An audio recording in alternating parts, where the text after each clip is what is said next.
This conference will now be recorded. Yeah, can you all see my screen? Yes, yes, we Uh, can. all right. All right. So before we start, do you have any questions of what we discussed so far?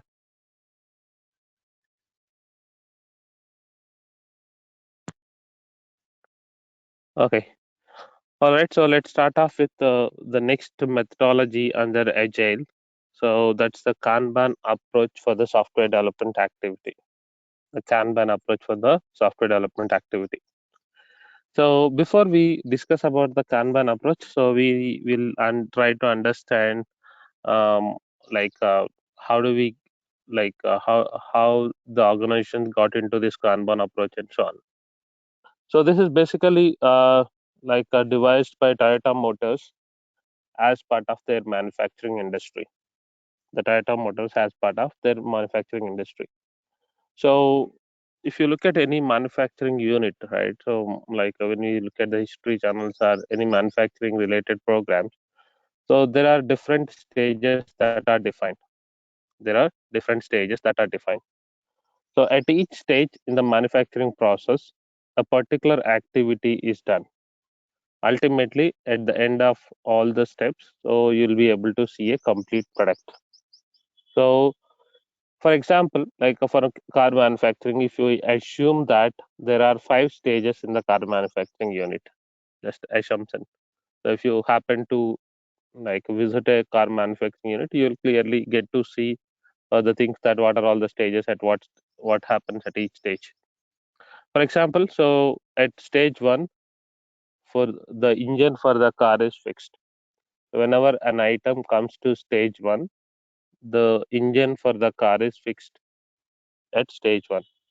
When it goes to stage two, the internal body parts of the car is fixed, like seating, internal body parts are fixed. Stage three, for example, the external body parts are fixed. The external body parts the bonnet and all that stuff. And finally, stage four, sorry, the next one is stage four, where the painting for the car is done. And stage five is where the tires for the car is fixed. Just to take as an example.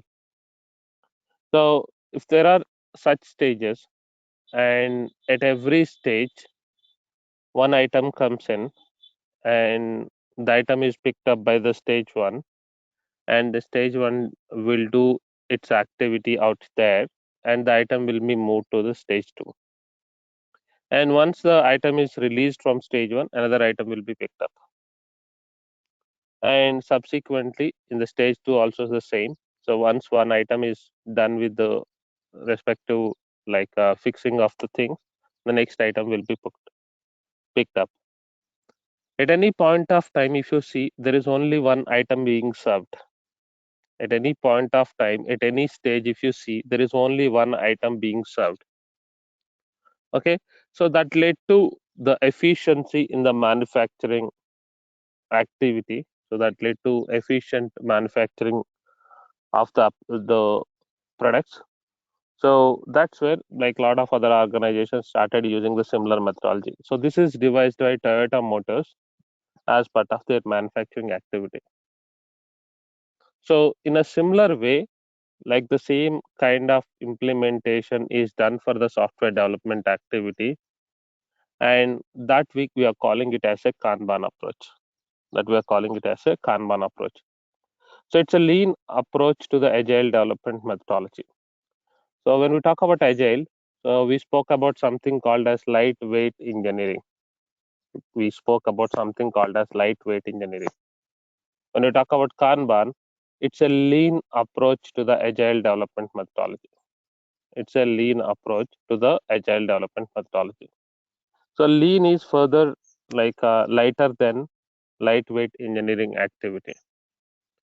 So the explanation is given below. The similar to Scrum in the sense that you focus on features as opposite to groups of features, but a step further, you select, plan, develop, test, and deploy one feature in its simplest form before you select, plan, develop, test, and deploy the next feature. The aim is to eliminate waste wherever is possible. The aim is to eliminate waste wherever is possible. We don't want to keep so many items in progress. So, but a step further, you select, plan, develop, test, and deploy one feature in its simplest form before you select, plan, develop, test, and deploy the next feature. So, one feature at a time would be picked up by each stage of the development activity. So, in the development activity, you know that you have the requirement stage or analysis stage, then you have the development stage, ongoing development, testing, completed development, testing stage, and so on. So you select, plan, develop, test, and deploy one feature in its simplest form before you select, plan, develop, test, and deploy the next feature. The aim is to eliminate waste wherever is possible. We don't want to keep so many items in progress at any point of time. So if we keep so many items in progress, what could happen? If by any chance, if one item is blocked, it can lead to congestion and the whole project progress may be hampered. So that's the idea. So we'll pick up a feature, we'll try to deliver that, again pick up a next feature and so on. That's how the Kanban approach works. That's why it is called as a lean approach to the agile development methodology. So when we talk about agile, we are picking up a set of requirements or the features. So 5 or 10 requirements or maybe couple of features every release, and we are trying to deliver those. But here it is not the case. We are picking up one feature at a time. So how does that work? So visualize the workflow, split the work into pieces, write each item on a card and put on the wall. So you divide the work into pieces as small as possible. The development work, the testing work corresponding to the development. Obviously, if you could break down the task after the development activity, automatically it would lead to the also helpful for the testing activity. Split the work into pieces, write each item on a card and put on the wall. Use named columns to illustrate where each item is in the workflow. So obviously software development activity or methodologies have different stages, right? So use named columns to illustrate where each item is in the workflow. Where each item is in the workflow. So now if you look at the feature or the story, you have the description of the item, date when it is added to the board. So at what date the item is added to the board, that is means included in the development activity. Hard deadline. So what is the deadline for completing that particular item? The priority and maybe severity is priority, critical, major, minor, or whatever. And who is analyzing or testing it right now? Who is analyzing or who is the person who is working on it? The name of that person. We generally use sticky notes. So we generally have Kanban board that is created. I'll show you the board how it looks like. And we use the sticky notes and we add the simple description of the item with the unique referencing number, and then date when it is added to the board and target date and the simple description of the item and the priority. Limit the work in progress. Assign explicit limits to how many items may be in progress at each stage. Assign explicit limits to how many items may be in progress at each stage. So there is we are defining explicit limits. So next stage, analysis stage, the development stage, acceptance stage. There are numbers that's been provided here. Number 3 for analysis, development 3, acceptance 2, and so on. So what is that limitation? So that is the number of items that can be there in a particular stage at any point of time. You should not be having more than 3 items in development at any point of time. What will happen if you have more than 3? Development team has to work hard, take more time, and they have to complete their items and move out of their queue, and then only they should pick up the new item. Until then, they are not supposed to pick up a new item from the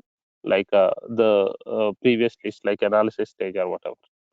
So that way you are giving a limit for the items which are in work in progress. Assign explicit limits to how many items may be in progress at each stage. Measure the lead time, average time to complete one item, sometimes called as the cycle time. Measure the lead time for one item to complete from next stage to the production stage. What is the time it is taking? That we call it as lead time. That we call it as the lead time. Optimize the process to make the lead time as small and predictable as possible. Optimize the lead time. Optimize the process to make the lead time as small and predictable as possible. So we need to make sure that the lead time that for each item is like efficient enough and we are able to deliver the things quite quickly. So the approach that works the approach generally works like this. You'll be keep on getting the items into your queue and there is a limitation. That means that you have the items to deliver, you have to clear out your queue. If you don't clear out your queue, so obviously there will be an escalation kind of thing. There will be like more number of items than which is supposed to be at your stage. So what do? You'll try to quickly wrap up the things which are at your stage and then make sure that the limit that is followed are in line, right? So that is the whole idea. So if you look at here, this is the Kanban board illustration, how it looks like in reality. Every team, so here also we follow smaller teams and the similar the Scrum methodology. And every team has a Kanban board, something like this. You have backlog of items, selected items, development items, ongoing development and completed development items, testing, ongoing testing and completed testing, and production, done or whatever production. And if you see here in the backlog, right, see how the priorities defined. There are items which are given P1 priority, items which are given P2 priority, items which are given P3 priority. From those items, you are picking the items into selected stage. So initially, the idea is that you will pick up only the P1 items. So then it goes to the development items, ongoing development and complete development, ongoing testing and complete testing. And there is a number that's been given for every stage, every stage. So that number is the limitation or the limit of the number of items. So obviously, who decides it? It is based on the project team size, the number of developers, number of testers in the team. So that would be decided by the team or the project level. That will be decided at the project level. So the number of items which are limited at each the stage of the development activity. So there is another representation here. Next, analysis stage, ongoing analysis, completed analysis, ongoing development and completed development, ongoing testing. Acceptance is nothing but the testing activity, ongoing testing and complete testing, and production stage. There are different color codes given here. If there is a defect, there is a different color code is given. If the defect which is fixed, there is a different color coding that's been given. So by looking at a quick look at a Kanban board, you get to know like how things are moving. So if you compare 4 5 days in a week, you get to know that how many items are moving into production stage as quickly as possible. So that's basically we call it as the lead time, right? So that way, like a Kanban approach. So the idea is to pick up one single feature at a time, if not one single.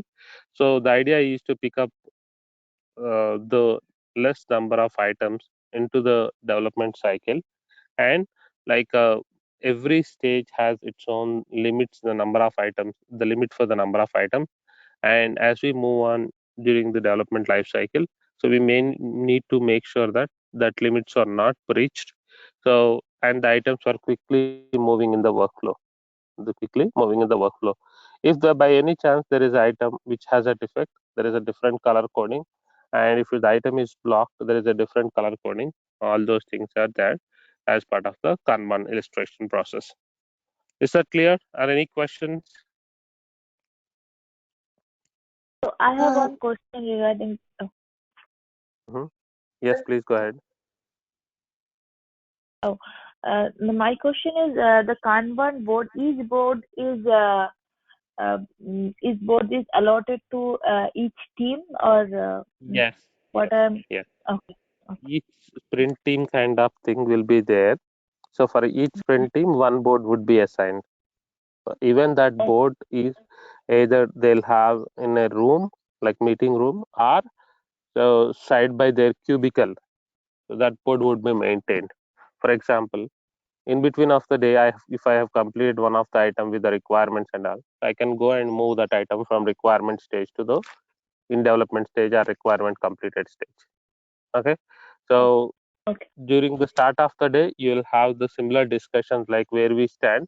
Accordingly, they move the items, and then we'll plan the progress of the items. Is there any deviation or anything of that sort? Okay.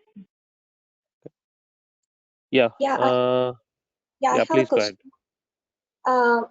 Is there any specification why or prior specification why a company is using a Kanban or a Scrum methodology, or can we use both them, both the technologies, or is there a difference?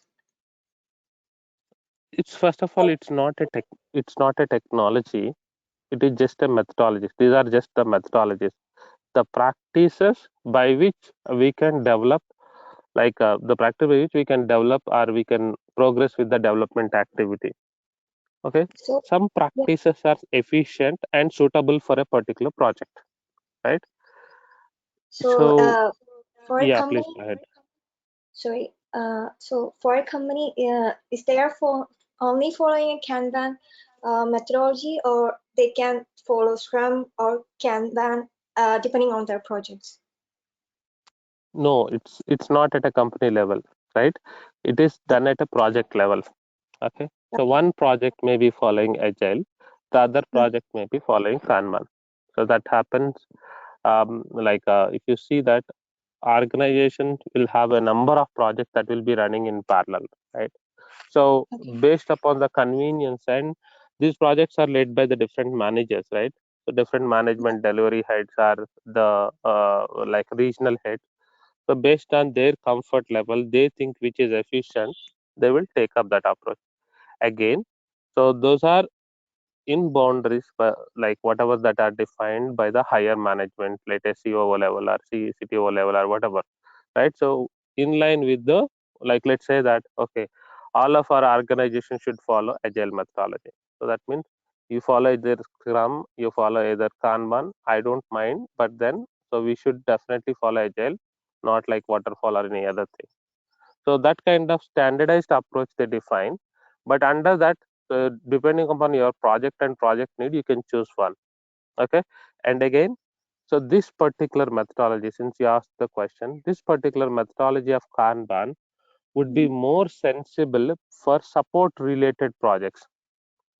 Okay. Support related project, right? So if your team is doing the support activities, so support activities in the sense you'll be getting the production incidents, right? The production issues. So the product would be used by the customers or the end users. While they are using on daily basis, they come across the issues. When they come across the issues, what do? They call up the customer support. So customer support is the level 1 support, L1 support we call it as. So if the issue is resolved, for just give a quick example, you have internet connection, you might be having a broadband, right? So if you have an issue, what do? You'll call up the customer care. The guy who picked up the phone, they will try to give a the different alternatives by which you can connect, right? So if at Yeah. all, if the issue is not resolved, what do? They will log a complaint or a ticket. They log a ticket and they'll say that okay, so we will come back in 48 hours or 72 hours, something like that, right? So the ticket will go to next level of support, L2 support or L3 support kind of thing. So where L2 L3 support teams will use this kind of approach, where they put all the incidents under the backlog items. All the incidents or the issues they put under the backlog items. For them, the idea is that okay, and also they define one more thing like priority. For each item, they define the priority. If there is an item which is of highest priority, they'll make sure it is completed within few hours or maybe a day, within a day. If it is like little less priority, so they'll say that okay, it takes anywhere between 48 to 72 hours. There's something which is of not very significant, which can be deferred at this point of time. They say okay, so we will do it based on our available time or something like that. Okay, Okay. so that's how the Okay. support projects, especially if you are supporting a banking system, if you are supporting a trading application, if you are supporting a healthcare system where a lot of transactions happen, during that point of time a lot of issues comes up, right? So the organization would directly call up the customer support, or they raised an incident in like some of the applications. That incident is analyzed by the support team, and they log a support ticket, production defect or something like this. So ultimately the production defect cannot wait for longer times. It should be completed as quickly as possible in a sequential manner. So that's where like, so it, but it is not a hard coded thing that only support projects should use Kanban. The development projects also use Kanban depending upon the need basis. And the more important thing is how granularly you can break down your requirements, and whether yours is a like whatever the maintenance related project or a full development project. Based on that, the methodology would depend. Okay, so if your product is a maintenance product in the sense the development activity has been happening for the last 5 years, and the application is more or less stable, now running fine, and whatever that comes, those are maybe the support issues or prod incidents that will anyway that will keep on coming, so that will not stop, and the changes will be happening maybe 2 months once or 3 months once, or small changes, not very major ones at least. So in such cases, this methodology would be very much suitable for support project or maintenance project. That's what I mean. Okay. Okay. So for major, yeah, please go ahead. Sorry, just a quick question. Does the BA have any role in deciding either the Scrum methodology or Kanban is using, or it's just a No, project or Scrum?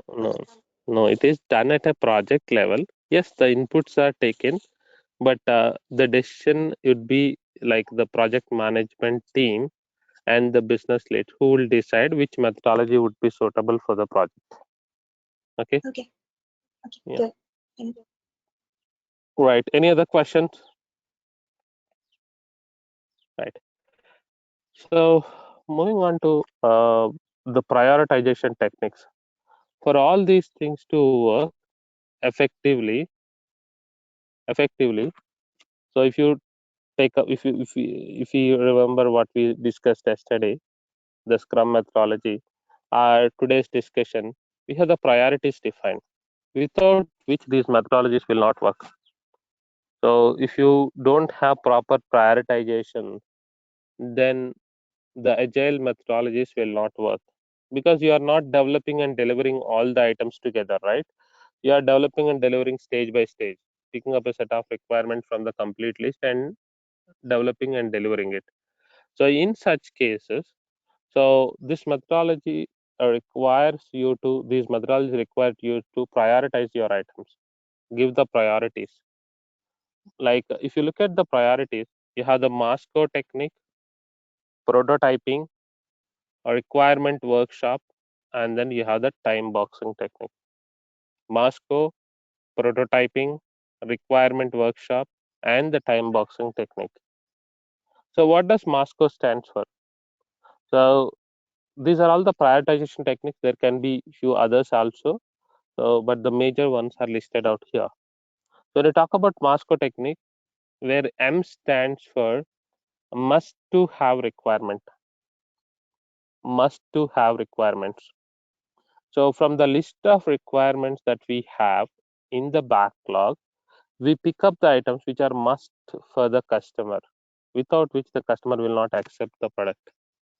So we identify those requirements which are must to have, and there is a category of the requirement which are should have requirement. S stands for should have requirements, which are also as important as the first one, but there may be a workaround possible for some time, or they may be like you have some more time to implement. So all those requirements you categorize under should have requirements. You categorize under should have requirements. Should have requirements. Then we have something like could have requirements. C stands for could have requirement. These are kind of good to have. good to have, not very much functionality wise or whatever, but these are good to have. Maybe look and feel, the application UI screen and the buttons and all that stuff. So these are good to have. So those requirements we can categorize under could have requirements. And the final one are won't have requirements. So which won't be part of this particular release at any cost. We can defer these items for the next releases. We don't need to worry about these things at this point of time. So from the list of requirements that we have for a project, we categorize the requirements into must to have requirements, should have requirements, could have requirements, and won't have requirements. Could have requirements and won't have requirements. That's how we categorize the requirements. So that's one way. So the first and foremost important thing is we need to make sure all the must to have requirements should be completed with the development and testing activity and ready to be delivered first in line, like the must to have requirements. Then we go with the should have requirement, then we go with the could have requirements, and so on. Again, if there are any dependencies, interdependencies would may be there. So in that case, obviously, if something is given as high priority and subsequent other requirement, which is depending upon the first one, so would also assume the high priority based on the dependencies. But otherwise, like if you segregate all the requirements separately or features separately, in that case, so we segregate that into must to have requirements, should have requirements, could have requirements, and won't have requirements. So that's one approach. Then we have prototyping, as we discussed day before. So when we talk about prototyping, it's a like structured evolutionary prototyping approach. In a similar sense, we also have in agile methodology a prototyping. So by which we expect the feedback from the customers. So while the customers are giving the feedback, they give the feedback in terms of the requirement correction, so any modifications to the requirement, and also they give their priorities. So what are the things that they expect in like stage one? What are things that they expect in stage two at later point of time? What are their high priority items? What are their less priority items? So that would go under prototyping. Prototyping is the approach by which so we pick up the items based on the feedback that we get like from the customer based on the usage of the prototype or the like the model of the application. Then there is something called as the requirement workshop. So what is meant by requirement workshop? So in a workshop kind of environment, all the stakeholders, the business, the customers, and then the end users of the application are presented with all the requirements which are under the backlog. All the requirements which are under the backlog. So and ask them to give the priorities. First thing is to make sure everyone understand those requirements. Then the next thing is to make sure they give the priorities for each and every item. The ones which gets highest priority are actually the voting would be conducted on each and every requirement or a functionality. The ones which gets highest voting or the number of votes, those items would be given high priority. Those items would be given high priority. The requirement workshop is the method by which all the stakeholders would be um, involved in a workshop kind of environment, and they're given the understanding of all the requirements, and in the workshop kind of environment, they would be asked to give the voting on each and every functionality or a feature, not at a very minute requirement level. It is done at a feature level or a functionality level. A feature is nothing but a complete functionality with regards to a particular what we call it as the feature. So when we say feature, like funds transferred in a banking system is a feature. So if the user is able to add the beneficiary and do a funds transfer activity, so that's when we can say that funds transfer functionality is working fine. So this feature is working fine. Similarly, like if the user is able to add a utility bill payment and put down a standing instruction, or a manually, if they are able to get the bill generated in the banking system itself, and if they are able to pay the bills online by manually or through the standing instruction, that by itself is a feature, right? So that feature level, the voting would be conducted. These are the features we are expected to deliver to the customer. So as per you, like for each and every feature, you give the voting. So which one, the ones which gets highest number of votes, those items would be prioritized first. Then we have time boxing, another approach where your time is boxed. Your time is fixed, maybe 3 months time or 6 months time down the line, or maybe next 2 months time. So you have a fixed duration, and you have a set of backlog items. I have a set of backlog items with the estimated times. So what you need to do, you have to pick up the items and put it into this particular time box. I mean, like 2 weeks or 3 weeks or 4 weeks, whatever the time duration may be. You pick up the items from the backlog into this list, such a way that only these items, see, within that span of time, we should be able to deliver these items.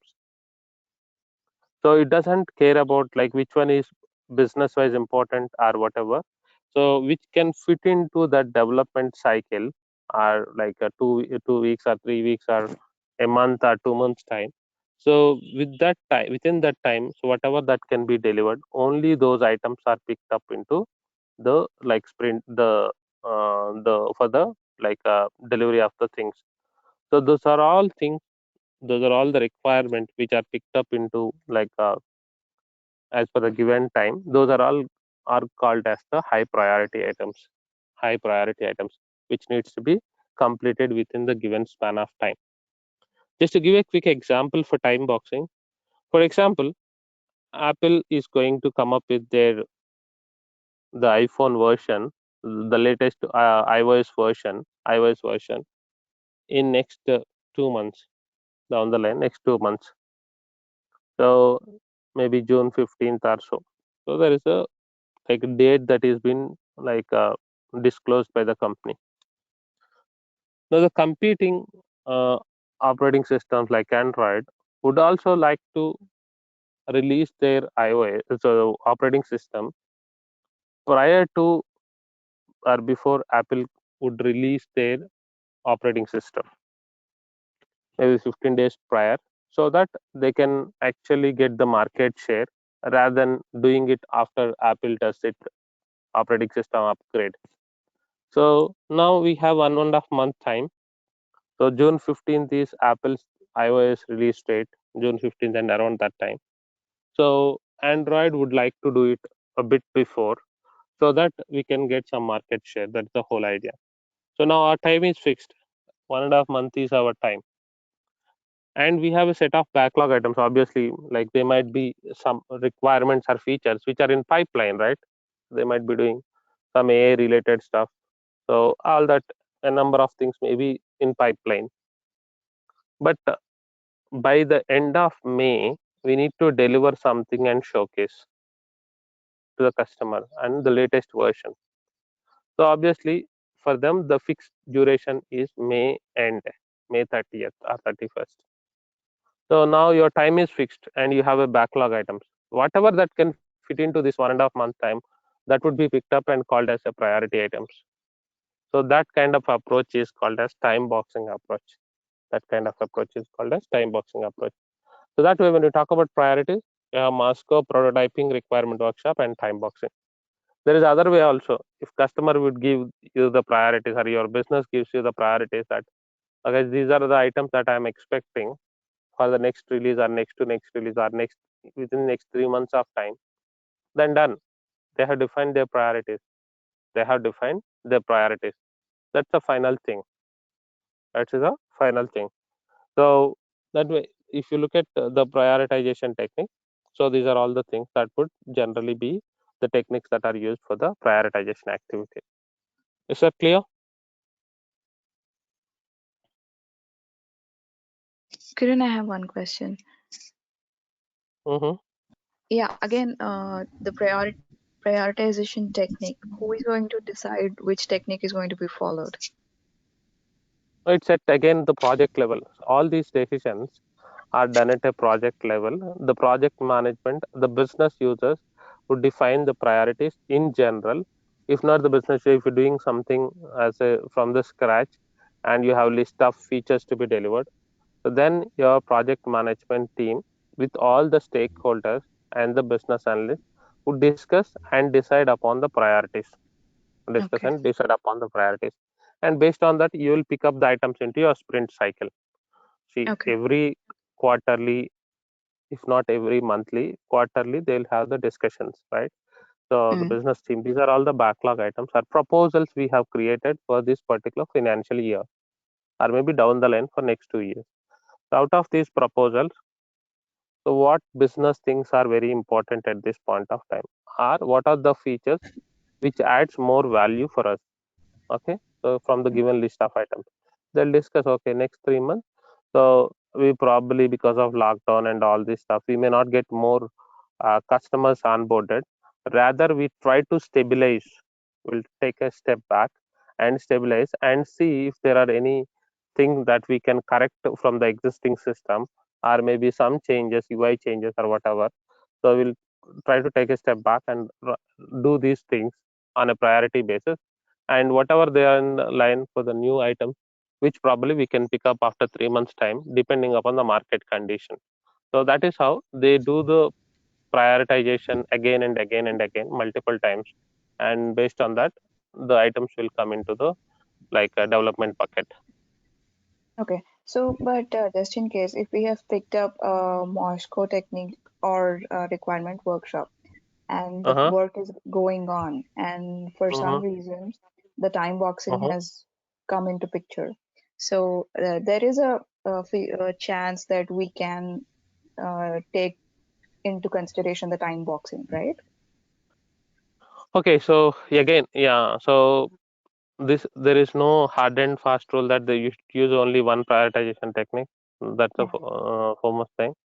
And again, so if you are using Moscow and something comes into picture and we have a timeline deadline that is defined, so again the deadlines also are time boxing would apply for only some industries, so Okay. especially telecom, right? So telecom is a more competitive one.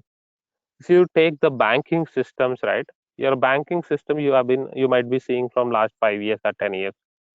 So how Yeah. frequently you see the latest upgrades to your banking system? Maybe your mobile banking gets upgraded, but your general banking features, right? The funds transfer, utility bill payments, and all that, those are generating. Those exist from past 15, 20 years, right? Yeah. So those Yeah. doesn't change much. But if you take up a telecom project, the changes are quite fast.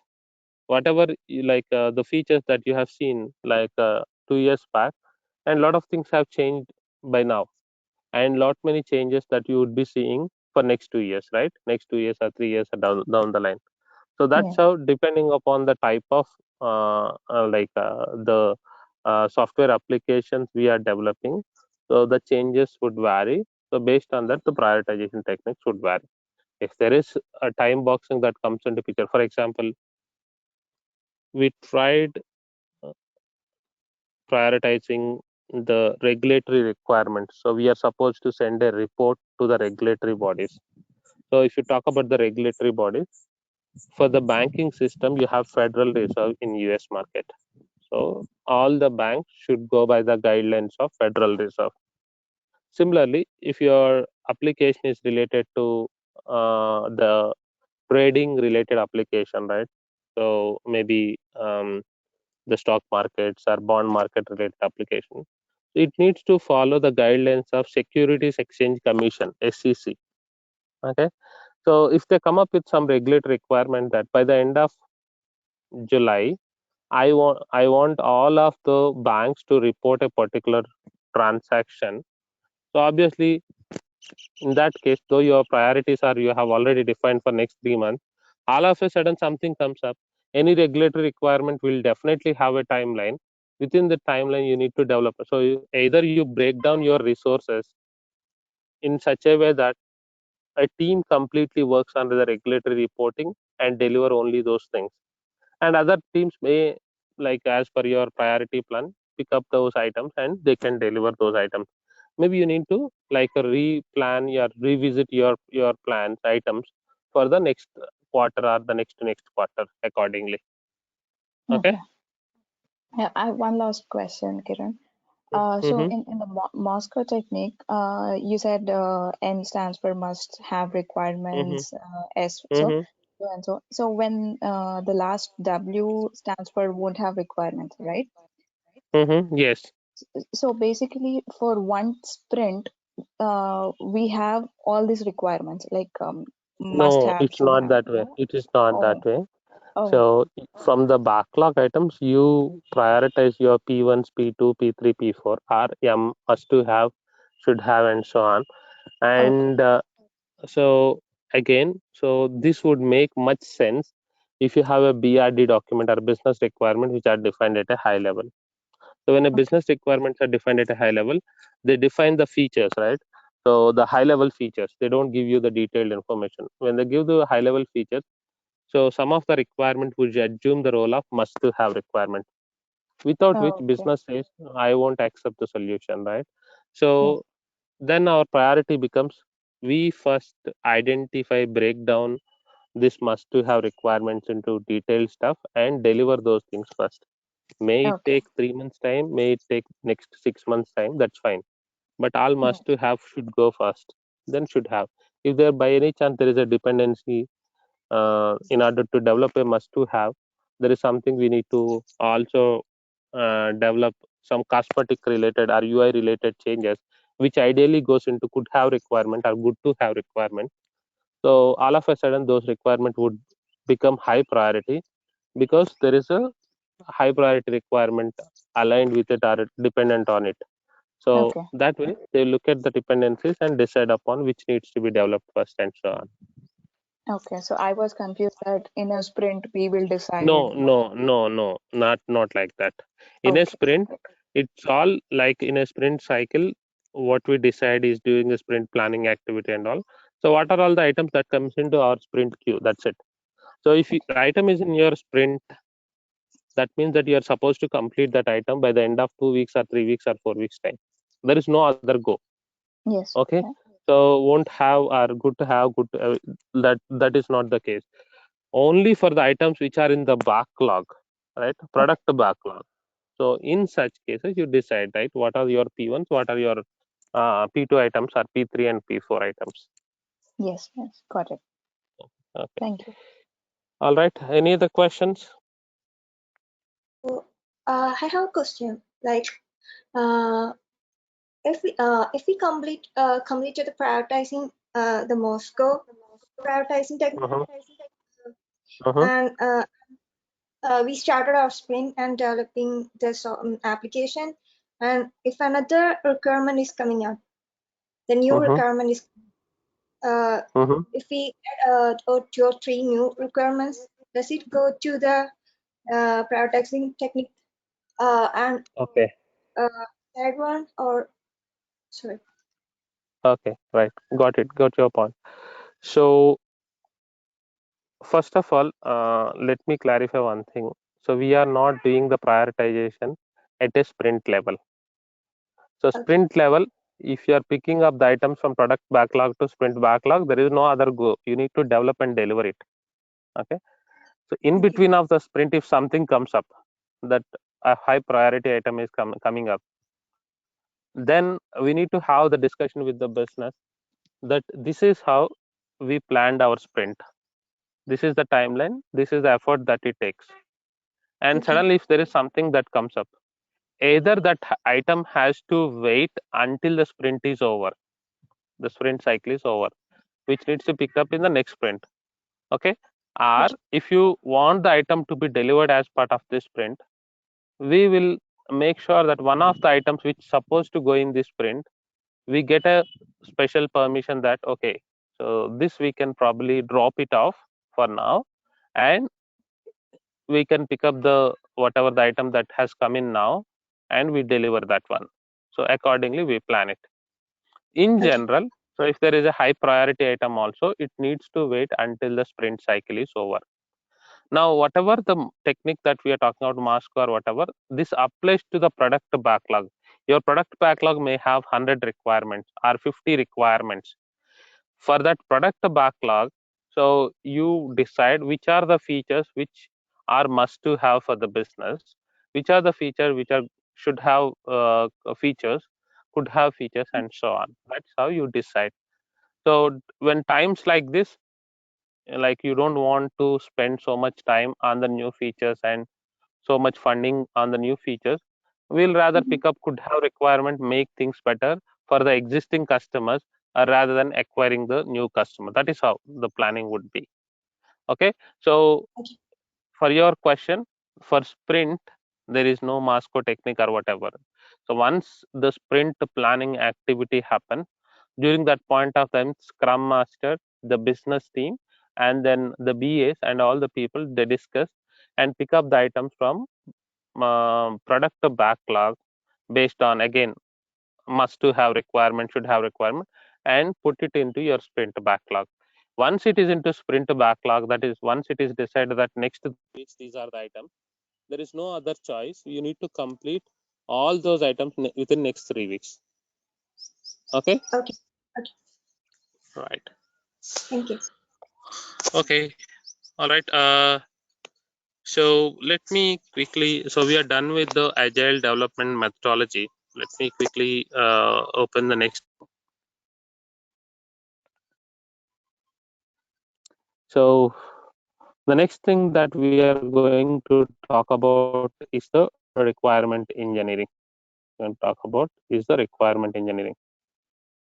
So when you talk about the requirement engineering, as we discussed the other day, this is the official first stage of development activity.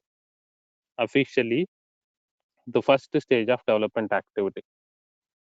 So where, if you look at the agenda here, you have the we'll talk about the requirement, types of requirements, the requirement engineering, the requirement engineering task, change management, and then configuration management. Change management and configuration management. When we talk about a requirement, so as I mentioned earlier, this complete stage of SDLC is handled by the business analyst. So if you look at the business analyst, where do we stand, and what basically what stage of SDLC we own? So we own the requirement engineering stage of SDLC. So when we talk about a requirement, so a requirement is nothing but, so since the time we started this discussion, I've been saying that BA is responsible for identifying the requirement, gathering the requirement, documenting the requirement. So how do we define a requirement? A requirement in simple terms is a capability that is needed by a user from a system perspective to solve a problem or to achieve an objective. To solve a problem or to achieve an objective. A capability needed by a user to solve a problem or to achieve an objective, that we call it as a requirement. That we call it as a requirement. A capability needed by a user to solve a problem or to achieve an objective. So when we talk about the types of requirements, you have business requirements, the stakeholder requirements, and then you have the solution requirements. Under solution, you have both functional requirements and non-functional requirements, and you have the transition requirements. Business, stakeholder, solution. Under solution, you have both functional requirements and non-functional requirements, and you have transition requirements. So what are these types of requirements? Any guesses? What are business requirements? What are stakeholder requirements, and what are solution requirements? What are transition requirements? Anyone? Yeah, business Business requirement is the high level requirement, what the business needs from business needs the business to get the profit from their business, what they need. That is the business requirement. Okay. It's the And the scope state, of business for day-to-day need and to achieve the goal for business. Okay. And what about the stakeholder requirements? it is mainly the customer requirement or the user requirement, like the end user who are working on that business. Their requirement is the stakeholder requirement. I think it's the return investment they need in back of the business expand or that. Okay. Okay. So what are solution requirements? Any other thoughts about stakeholder and the business requirement? Others?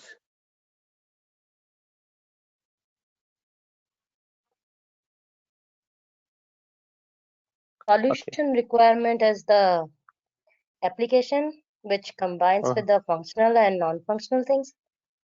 Okay. So what are Business functional and non-functional things? Functional mainly the it's talking about the it's the talking about the front end and the back end interaction. It's between the front end and back end interaction, and how the transaction and all these functional things are going on from suppose a customer who is going to issue a new check, and how the check is going and how the check is submitted. All these things are coming under the functional requirement.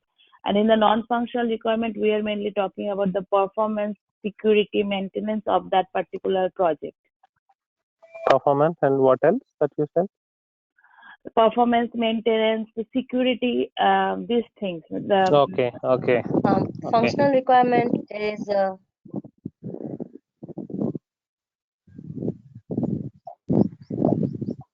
Yeah, please go ahead.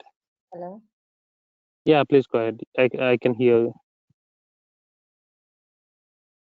Hello.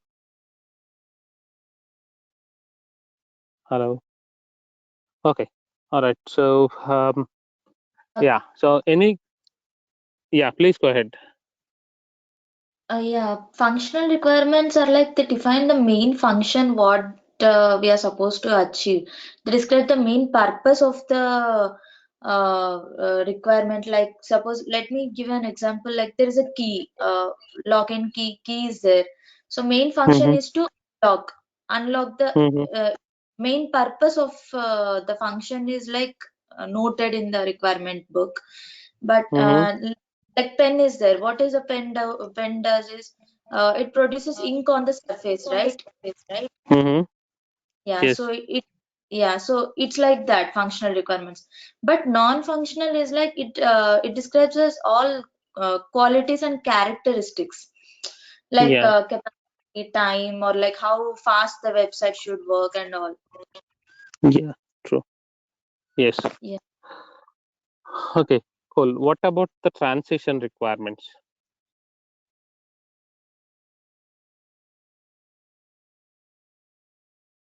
What are transition requirements? Transition requirement is the change of requirement from one phase to other phase, like upgrading a feature. Like if something didn't work and it didn't, like in testing, it didn't go through, and they will change it, moderate it. Okay. Maybe the migration to one process to another process, that may be the transition requirement. Okay. Migrating things. Right. Any other thoughts? Okay. All right. So yeah. So I'll quickly give you the details around these types of requirements. So first, let me clarify one thing. Requirements are nothing to do with the business or profitability. Let me clarify that. The profitability, return on investment. So these are like once the application is delivered to the customer, then if the feature is something a business driven thing or which improves the business for the customer, that's a different story altogether. So all that we are talking about is from the perspective of the system. We are not talking about the business. Okay. So when we talk about business requirements, business is like the organization or the organizations are set of people who would be like into different industries, maybe banking, financial services, healthcare, insurance, pharmaceutical, and life sciences, online shopping portal. These are all the businesses or the industry, right? So when the business needs something or some feature in their systems or a new system, what do? They come up with their needs. That okay, I need a system which should be helping me in basically raising the invoice request, or which would be helping me in basically counting or updating the warehouse of my product. So they come up with their needs or the requirements for their systems, nothing to do with their profitability, nothing to do with their business or whatever. They need the systems for some purpose. They define those needs, and when they define the needs, obviously at the initial stages they define the needs at a high level. They don't give you the complete end-to-end details out there. They'll give you a high level, what are the features that they are expecting from their system, from the system that we are planning to develop, our proposed system or a potential system, our proposed solution. So once we have this business requirement, we need to detail these business requirement. We need to detail these business requirements. So when you have to detail these requirements, we would reach out to the various stakeholders. The stakeholders, as we discussed in the first session, we identify the needs of the organization. Ultimately, we try adding value to the stakeholders. Who are the stakeholders? The business is one stakeholder. The customers are the stakeholders. The end users of the system are the stakeholders. The IT team, the subject matter experts, the people whoever are involved with the system development activity or who are getting impacted by the system performance, they're all called as the stakeholders. They're all known as the stakeholders. So with the high level information, we cannot directly develop the system, or the development team cannot develop the system. What do? Then the BA has to participate in the requirement gathering activity with all the stakeholders and then come up with the detailed set of requirements. Yes, you need these features, that's fine. So what these features are used for, how are you doing it right now, what is the manual way of doing it, and who are the actual users of this feature, who are all the people who are getting impacted. Like once you do a particular transaction, what are all the things that are getting impacted? So such kind of questions we would be like raising with the stakeholder to understand the requirements in detail. So once we understand the requirements in detail, so those are basically the requirements which are gathered.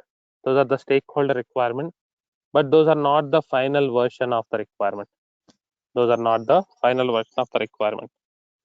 So those requirements need to be analyzed to come up with the solution requirement.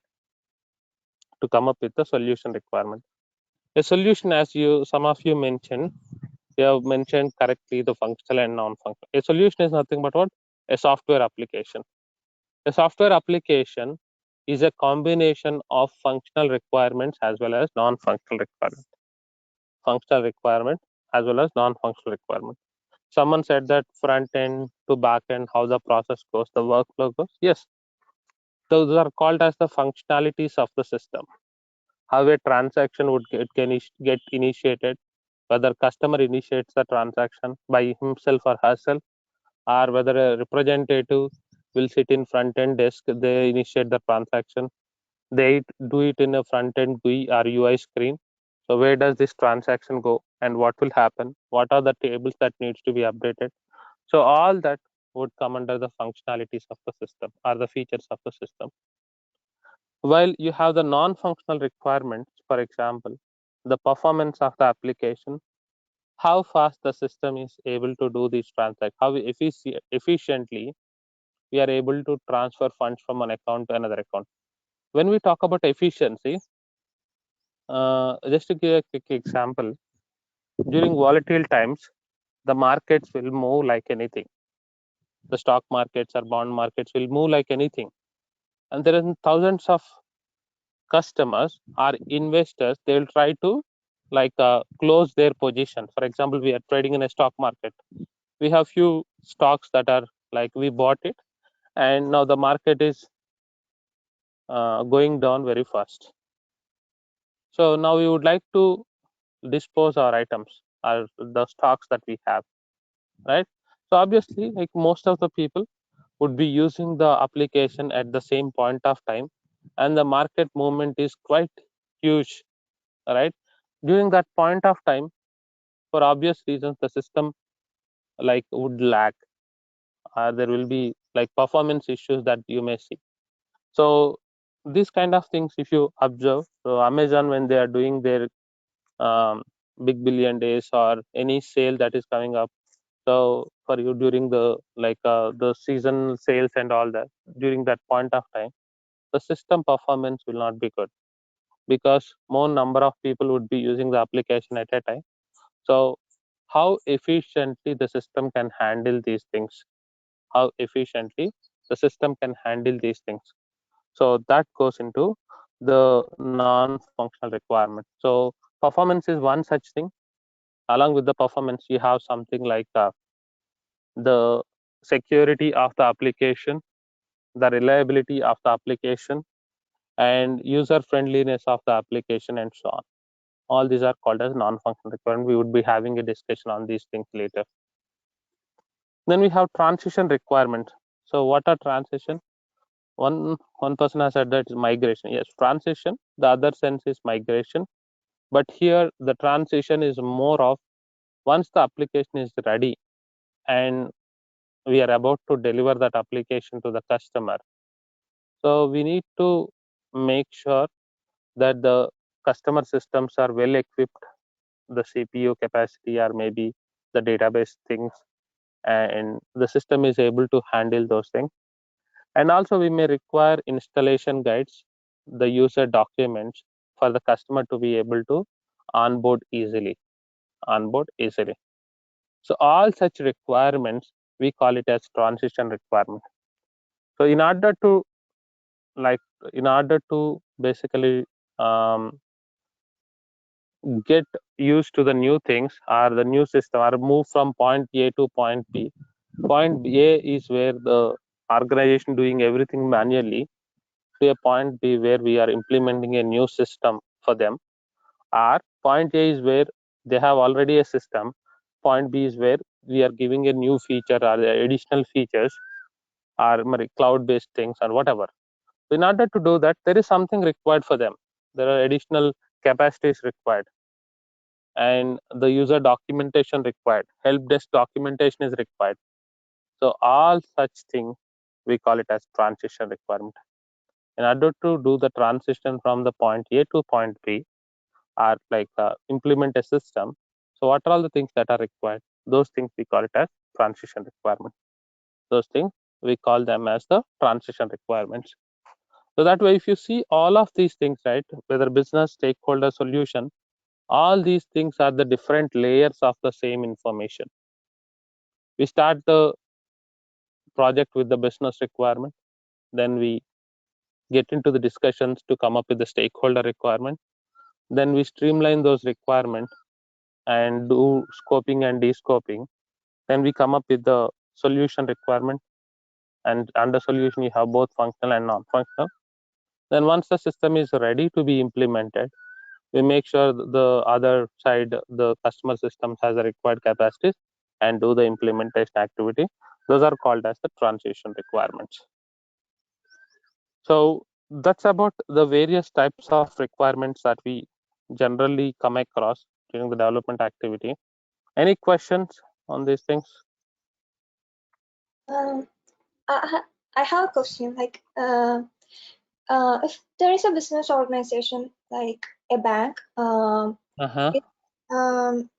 they need to like organize their investors, that's their requirement. Is that a business requirement? How is differ from a stakeholder requirement? Because the business.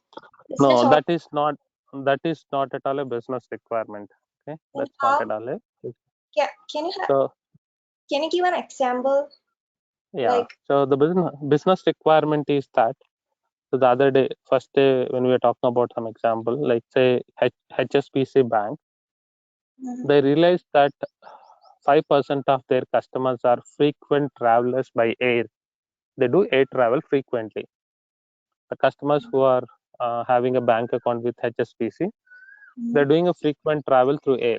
They have analyzed some data and they come across that, okay, these are the people who are quite frequently traveling. Now, also they have done some survey and identified that they are using XYZ applications for booking the flight tickets. Okay. For booking the flight tickets, Make My Trip, there may be n number of flights. You have Cox and Kings and all that. So now they decide that there is a business opportunity for us. Why don't we implement ticket booking feature in our banking system itself? Why can't we implement? So we are giving the funds transfer, we are giving the utility bill payment, we are doing n number of things. You can buy a mutual fund, you can buy an insurance policy, you are doing n number of things. Why can't we have another feature which can use it for flight ticket booking, train ticket booking?